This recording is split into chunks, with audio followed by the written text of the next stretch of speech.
یہاں احد کا سب سے بڑا جو معرکہ ہے جہاں جناب امیر علیہ السلام جنگ کرتے رہے، پورے فوج آتی تھی، مولا ایک تلوار سے پوری اپنی فوج کو جو مقابلے میں آتی تھی روکتے تھے، یہاں تک کہ تلوار ٹوٹ گئی۔ تلوار ٹوٹ گئی ہے لیکن دشمن پھر بھی حملہ نہیں کرتا۔ جناب ختمی مرتبہ کو پلٹ کے دیکھا جناب امیر نے، کہا یا رسول اللہ میری تلوار ٹوٹ گئی۔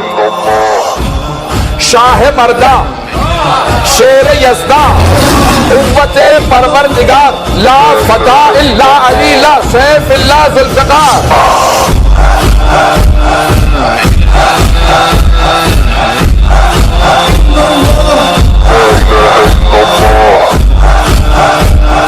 کوئی جوان نہیں جیسا علی، کوئی تلوار نہیں جیسی ذوالفقار۔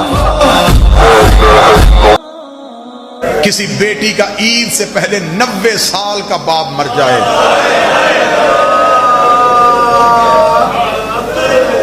علاقے کے بزرگ نماز عید کے بعد کہتے گھروں کو نہیں جانا، پہلے اس بچی کے گھر جائیں، اس کا باپ مرا ہے، آج وہ دروازے کی طرف دیکھ رہی ہوگی، اسے جا کے اس کے باپ کا پرسہ دیں۔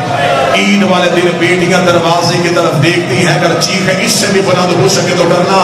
21 رمضان کو علی نے دنیا چھوڑی، 9 دن بعد کوفے میں پہلی عید آ گئی، علی کی بیٹیاں دروازے کی طرف دیکھ رہی تھی کہ زینب کے گھر کا دروازہ کھلا، حسن کا پہلا قدم بہن کے گھر میں آیا، زینب تڑپ کے اٹھی، حسن کے گلے میں باہیں ڈالی، رو کے کہتی بتا بھائی بن کے آیا ہے یا بابا بن کے آیا ہے؟ حسن رو کے کہتی آج بھائی بن کے نہیں، آج بابا علی بن کے آیا ہوں۔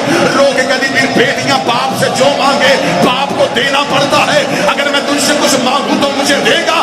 حسن رو کے جو مانگنا مانگ، آج میں باپ ہوں تو بیٹی ہے، جس بندے نے گھر تک ماتم کرنا ہے۔ رو کے کہتے پھر میری منت ہے، ایک بار غازی سے کہے میرے باب علی کے کپڑے